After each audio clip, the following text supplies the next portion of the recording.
In Grün will ich mich kleiden, in Grün. Music 292, Week 4, Part 2, Analyzing with Mode Mixture. Hello, class. Last video, we talked about how to generate mode mixture, focusing on it from more of a composition perspective. In this video, I'm going to talk about mode mixture more from the analysis side of things, since analysis is going to be a major focus for this course. Just to review, mode mixture occurs when notes or chords from the parallel key are used in the current key. We talked about how this affects scale degree 3, scale degree 6, and scale degree 7. That if we're starting in a major key, we lower these notes a semitone to sound more like minor. And if we're starting in a minor key, that we raise these notes a semitone to sound more like major. Let's take a look at a few analysis examples. We'll start with Schubert's Die liebe Farbe. So let's take a minute and listen to one verse of this song.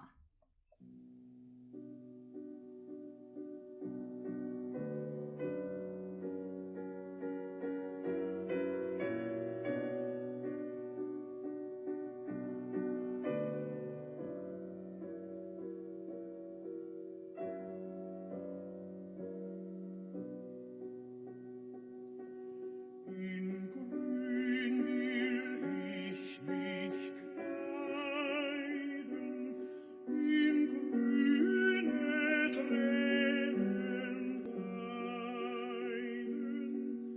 Mein Schatz hat's grün so gern, mein Schatz hat's grün so gern.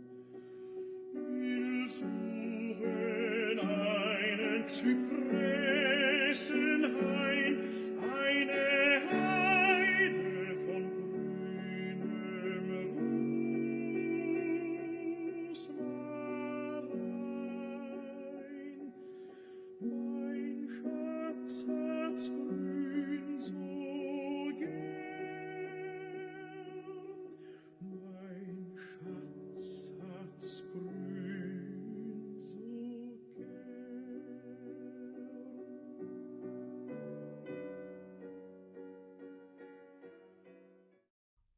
Just to get us started, it would be helpful for us to know what key this piece is in. The 2-sharp key signature suggests that it's either D major or B minor. And if I take a look at the starting and ending chords, I can see that both of these are B minor chords.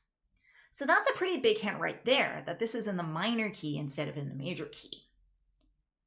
You'll also notice going through that there's a lot of raised leading tone. So in B minor, your scale degree 7 is A. And if we raise that, we get A sharp as our raised leading tone. Partway through the piece, there's also a short modulation to F sharp minor. And that's where you're seeing a G sharp in that area.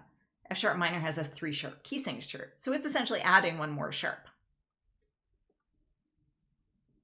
A really helpful thing to do when you're analyzing is to ask yourself, what are the extra accidentals in this piece that don't match my key signature? In other words, what are the chromatic notes? What I have done to get us started is to circle all the chromatic notes in this piece. This is a strategy you might find useful to do in your own analysis to highlight any possible chromatic chords that you need to figure out. We can't just ignore these extra accidentals when we're analyzing. They actually change the Roman numeral of the chord that they're in, and that completely changes the identity of that chord. I've used blue to circle the notes that we already have an explanation for.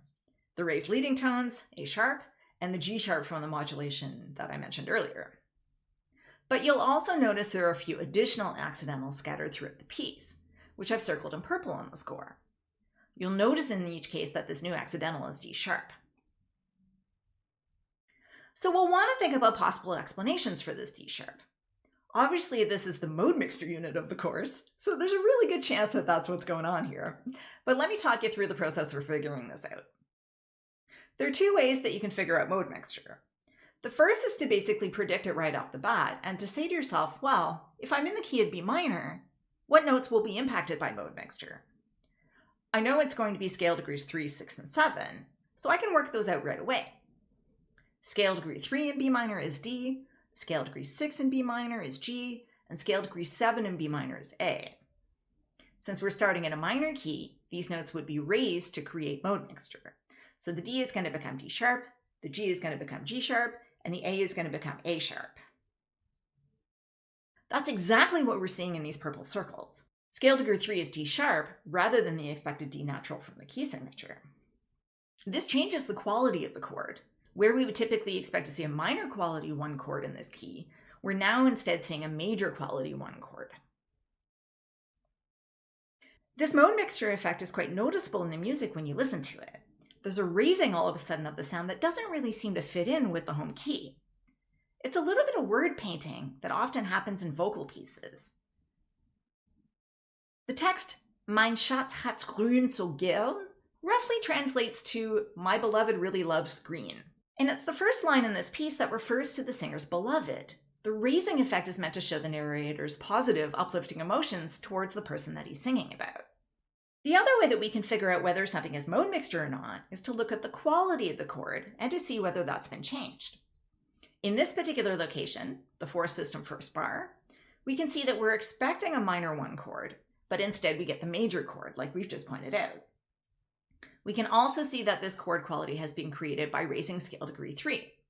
So that tells us that we have mode mixture here. I do want to mention, though, that not all chord quality swaps are going to be mode mixture. There's a concept we're going to learn in second semester called secondary mixture that also swaps the chord qualities, but it does it in a slightly different way. The underlying concept behind it is actually kind of different. So please keep in mind that in mode mixture, it's really about borrowing from the parallel key. In this case, taking the accidentals from B major and using them in the key of B minor. Just as a quick aside, I'm going to ask you to figure out chord quality a lot in this class, because a lot of the chords we're learning this year can be identified because of these changes of chord quality.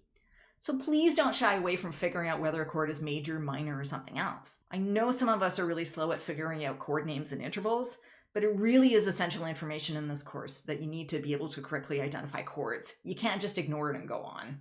Let's get back to our score and to our mode mixture example in the fourth system first bar. We've now identified this D sharp as a mode mixture. One important property of mode mixture is that they are temporary changes rather than permanent or longer term changes. In this case, we see that the D sharp accidental shifts back pretty quickly to D natural 2 bars later. If you're having trouble seeing that, take a look in your bass clef. You'll see the D natural sneaking in there in the 3rd bar of the system. This short-term change tells us that the D sharp is a mode mixture. If it had continued the D sharp for a longer period of time, it would likely be a modulation instead. Modulations are larger scale shifts of key, whereas mode mixtures and tonicizations are shorter scale shifts. So it's really going to be important to look at the added accidentals in context within the piece. We can't just look at the note in isolation. We need to instead consider how it fits within the chords that come before and the chords that come afterwards. We also need to think about their duration and maybe other factors in the music such as accent, which we'll discuss in much more detail in week 7. You're going to walk through an example on perusal that requires you to think about this sort of nuance and analysis. You'll analyze the aria Madamina, doing some basic chord analysis that includes figuring out where the mode mixtures occur. The home key of the aria is D major, so you can do a little bit of predictive analysis ahead of time. If you're in D major, your mode mixture will use the parallel minor key. What's the parallel minor of D major? It's D minor, which has a key signature of B flat, and would also cancel out the 2 sharps of D major. So the F sharp would become F natural, the C sharp would become C natural. It might be really helpful to write these notes down ahead of time before you start the analysis. I'm also going to ask in that analysis at what point the mode mixture shifts to become modulation. So I really want you to be thinking about that consciously and discussing that question with your group as you complete your Roman numeral analysis. Let's take a look at one last example in this video. I'm going to shift a little bit here to talk about pop music. This is a song called She's Not There, dating from the late 1960s from a group called the Zombies. Let's start by listening to the verse and the chorus of this piece. Well, no one told me about her, the way she lied. Well, no one told me about her, how many people cried. But it's too late to say you're sorry. How would I know? Why should I care? Please don't bother trying to find her. She's not there. Well, let me tell you about the way she looked, the way she had tan, the color of her hair. Her voice was soft and cool, her eyes were clear and bright, but she's not there.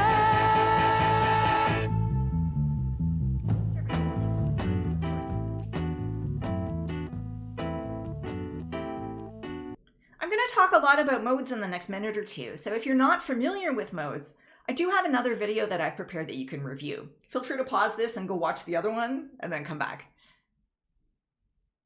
In She's Not There, there's a lot of ambiguity here when it comes to analysis. So I'm going to have to make a judgment call right off the bat about what I think the key of this piece is. This will give me a reference point for talking about the chords. Because of the chords used, the song could be an A Dorian, or it could be an A Aeolian. Aeolian is the same thing as minor, by the way. The difference between Dorian and Aeolian is that Dorian uses F sharp, whereas A Aeolian uses F natural. It's a bit confusing in this piece because we have both D major chords and D minor chords, suggesting both possibilities. Just a quick note here about the notation, since I know this is new for you. Pop music symbolizes chords a little bit differently than how we do it in classical music. If you see a note name with no symbol beside it, that just means it's a major chord. For example, in the first line of text, you'll see a D in the chord symbols. That just indicates a D major chord. If you see a note name plus a lowercase m symbol, like our very first chord, that means it's a minor chord. Our first chord is therefore an A minor chord. If you see a note name with a 7 beside it, with no other indication of whether the chord is major or minor, that's indicating a major minor 7th chord specifically. That's the default quality for jazz and pop music. The way of notating this is quite a bit different than how we do it in classical music. Classical, the 7 can indicate a bunch of different chord qualities. In pop music, notation is going to specifically indicate major minor 7. So for example, where you see the E7 chord at the end of the 4th line of the chorus, that means that chord is an E major minor 7th chord. In other words, the type of chord we typically think of as a dominant 7th. Because of these particular choice of chords, this suggests that A is the tonic of our key. A minor is the first chord that we hear, and E7 is the dominant 7th of A. There's two pieces of information supporting that tonic note. The decision about calling this thing Dorian mode versus calling it Aeolian mode really comes down to whether we consider the D major chord to be the principal thing, or whether we consider the D minor chord to be the principal thing here. You'll notice if you take a look at the first line of the chorus that both of these chords exist in the music. The lyrics, "Well, it's too late," brings in the D major, and the lyrics, "To say you're sorry," brings in the D minor. For the sake of making my argument here, just for the ease of what we're working with in today's analysis, I'm going to argue that this song is an A Aeolian, in other words, A minor. The reason for that is that there's a really prominent F major chord that comes back all over the place. If this song was in Dorian mode, we would expect those to be F sharp chords rather than F chords. So let's assume this is an A minor. Okay, now that we have that settled, I want to point out a few things. I first of all want to point out that the D major chords are not a chord that we would normally expect in this key. But, as you might suspect from the fact once again that this is our mode mixture unit, these D major chords are in fact chords that would occur in our parallel key. Rather than A minor, these are chords that exist in A major. D sharp, F sharp, and A all fit within the key signature in A major. And so this is an example of mode mixture that's being used in pop music. I've highlighted these on the figure, and I've also highlighted where those shift back to the expected chord from A minor, the D minor chord. It's really only modifying one note, but it's a pretty dramatic effect that we hear in the music. Let's have a listen to it. But it's too late to say you're sorry. How would I know? Why should I care? Please don't bother trying to find her. She's not there. Well, let me tell you about. This is a pretty common phenomenon in pop music, this idea of mixing modes in this sort of way. And that actually goes beyond the major-minor systems to include any of the diatonic modes.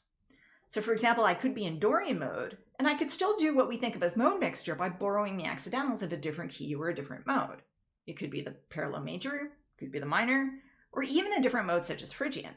Mode mixtures are much more widespread in pop music because there are just so many more choices of key, and we almost tend to hear them as default. We don't hear them as unusual in that repertoire. Let's conclude by having one last listen to this piece. Well, no one told me about her, the way she lied. Well, no one told me about her, how many people cried.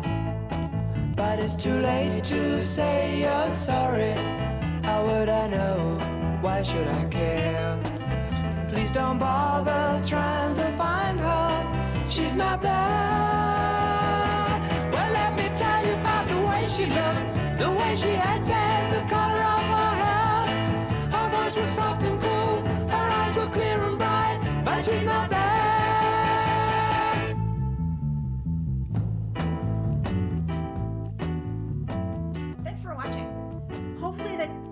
Thanks for watching. Hopefully that gives you a little bit of a sense of how to tackle these things in analysis.